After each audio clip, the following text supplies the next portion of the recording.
Alors je m'appelle Clémence Schreiber, je suis comédienne et je fais aussi du MMA. Alors le MMA c'est Mixed Martial Arts, arts martiaux mixtes. C'est un sport de combat qui combine plusieurs disciplines sportives, plusieurs arts martiaux en fait.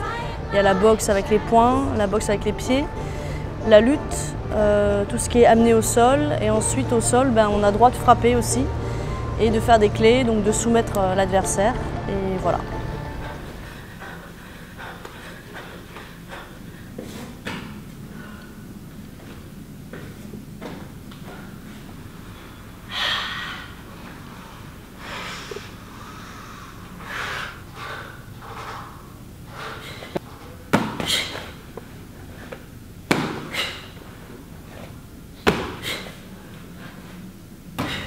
Alors ça fait 4 ans que je fais du MMA.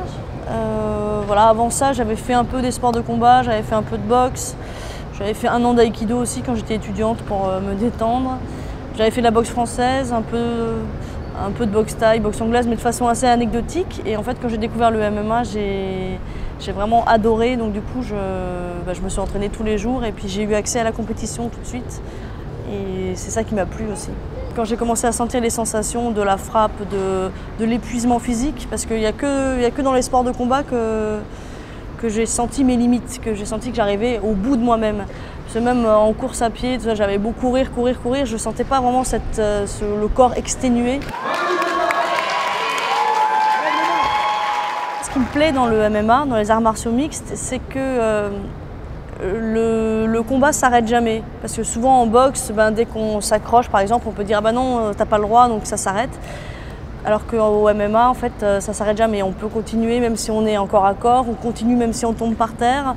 Et en fait, c'est ça, c'est que c'est sans fin. Bon, après, tous les coups ne sont pas permis, contrairement à ce qu'on peut entendre parfois. Il y a des règles. On n'a pas le droit de frapper sur la colonne, on n'a pas le droit de frapper derrière la tête, par exemple. Bien sûr, tout ce qui est enfoncer les doigts dans les yeux, tout ça, non, c'est pas de la bagarre, ça reste un sport. Mais l'apprentissage est sans fin finalement, parce que même au niveau stratégie, on peut décider d'emmener l'adversaire sur un terrain. Par exemple, on décide qu'on veut aller au sol absolument. Donc on va faire en sorte debout d'avoir un jeu qui fait que petit à petit, on va réussir à amener l'adversaire au sol. Mais il se peut que ça ne se passe pas vraiment comme ça. Donc c'est vraiment un jeu d'échecs. Et voilà, donc ça demande aussi de la réflexion et puis travailler tout de façon complète, aussi bien la percussion que tout ce qui est prise. Et puis, Ok, on est un peu fatigué, c'est entièrement normal. C'est toi qui fais le match pour l'instant. Hello. les gens. C'est toi qui fais le match. C'est bien. Alors, ne va plus au contact. Ok? Clem, ne va plus au contact, on fiche. Je veux que tu boxes et je veux que tu l'amènes au sol. D'accord? Tu me fais une anglaise et des takedowns. Clem, regarde-moi. Je fais des combats qui sont considérés comme professionnels, même si je ne gagne absolument pas ma vie en combattant. Et le dernier combat que j'ai fait, c'était le 4 juillet à Japy, au gymnase Japy à Paris, lors du 100% Fight. Et j'ai gagné, ça m'a fait du bien de gagner parce que ça faisait longtemps que je perdais, en fait j'avais accumulé pas mal de défaites. Et là j'ai abordé mon combat différemment, parce que bon déjà j'ai changé d'équipe, donc j'étais mieux entourée, mieux encadrée. Mon entraîneur Loïc Pora était vraiment très présent et ça m'a rendue sereine finalement. Et je ne me suis pas sentie seule, donc je ne suis pas montée toute seule sur le ring, j'avais toute mon équipe derrière moi. Et j'ai fait ce qui était prévu et ça s'est passé comme je voulais. Je me suis préparée mentalement, j'étais calme et déterminée. Et j'ai fait taire en fait tous mes démons parce que le problème principal des sports de combat, c'est la confiance en soi. Et en fait, à partir du moment où on a confiance en soi, où on sait pourquoi on est là, où on est déterminé, ben, normalement le reste ça suit. Et cette victoire, donc, du coup, ça m'a pas du tout rendue euphorique, j'étais pas folle de joie, j'ai gagné, non, j'étais juste sereine, posée, ça a calmé quelque chose en moi et puis maintenant j'ai hâte d'y retourner et de gagner de nouveau, quoi. Bonsoir monsieur. Ça? Est-ce que je suis grosse? Ça va. Ça va? Merci. Bonsoir madame. Si vous grossissez, est-ce qu'il vous le dit? Oui. Oui? Ben, il vous dit quoi? Il me dit que j'ai grossi. Il vous dit que vous avez grossi. Il vous le dit comment? Pas comme ça. Chérie, t'es grosse. Il me dit que j'ai grossi, il me dit que j'ai un peu pris. Il vous dit que vous avez un peu pris. Un peu pris. Et lui aussi, il va prendre. Non mais c'est quoi ça, espèce de coucha? Eh, dorénavant, toi, tu te tais. C'est clair? Fais gaffe, hein. On a tous les mêmes. Alors ça fait 10 ans que je vis de mon métier de comédienne. Je joue essentiellement au théâtre, dans des pièces aussi bien de divertissement, genre Arrête de pleurer Pénélope, Couple mode d'emploi, que dans des créations contemporaines ou du théâtre sans parole, avec le théâtre de la Mezzanine notamment.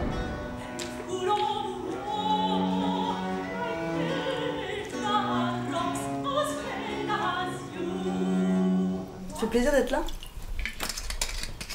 Ouais. Ouais, t'es contente?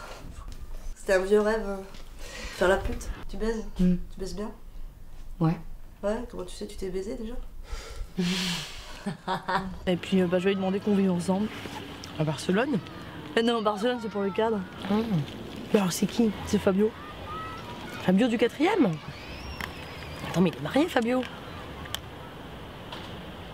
D'être comédienne, c'est vraiment mon métier, c'est ma passion. C'est ça, je sais que je le ferai toute ma vie. Le MMA, c'est une pratique sportive que je peux faire maintenant parce que je suis en bonne condition physique, mais je sais qu'il y aura une fin. Comédienne, il n'y a pas de fin en fait. Je pense qu'on est comédienne et après on travaille son outil de comédienne, on se perfectionne, on explore différentes choses. Et le MMA, je pense que ça durera moins longtemps que ma passion de comédienne. Après, le fait de faire des sports de combat sur scène, ça m'a beaucoup aidé aussi parce que ça m'a donné une espèce de présence physique supplémentaire, une densité physique qui était moins là avant. Et pratiquer des sports de combat, ça centre vraiment, on connaît parfaitement son corps. Donc même, parce que je prends des cours de chant aussi et souvent ma prof de chant me dit tu connais très très bien ton corps et je pense que ça vient clairement de ma pratique sportive. Et donc voilà, c'est pratique si un réalisateur ou un metteur en scène me demande quelque chose, je saurai tout de suite physiquement comment apporter la chose, comment faire exister parce que j'entraîne mon corps tous les jours donc je sais où aller et comment faire. Mais moi j'adore Marie White. C'est Marie White, c'est notre chanson. Il faut qu'on danse mon loup, il faut qu'on danse avec mon loup.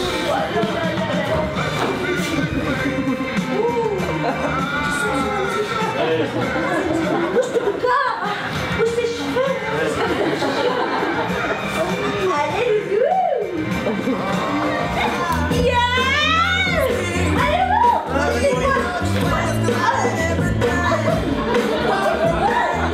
Alors souvent les gens quand ils me connaissent que sous mon profil de comédienne, ils voient une jeune fille blonde, gentille, douce et quand ils apprennent que je fais du MMA, ça peut les surprendre parce que c'est pas le MMA, la boxe, tout ça, l'image qu'on en a, c'est pas l'image réelle, on voit quelque chose de très brutal et alors qu'on peut être une femme, on peut être féminine et pratiquer ce sport-là. En fait, c'est pas parce que dans un certain contexte, je suis très féminine, peux être douce, ou quand je joue des choses, je peux être dans une fragilité émotive, émotionnelle, ça m'empêchera pas d'être très dure et tranchante sur un ring.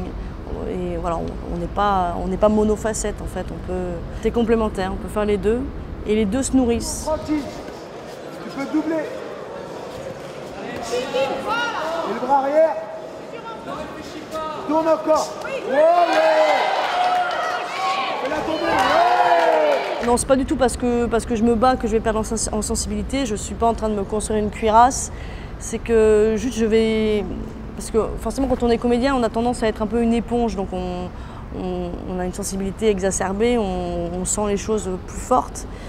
Et le fait de se battre, de faire des sports de combat, ça va juste me permettre de gérer cette sensibilité-là. Elle sera toujours présente, sauf que je vais peut-être moins souffrir, je vais pouvoir plus jouer avec et aller du coup beaucoup plus loin dans mon jeu de comédienne parce que ça va moins m'abîmer puisque j'aurai appris à gérer et voilà.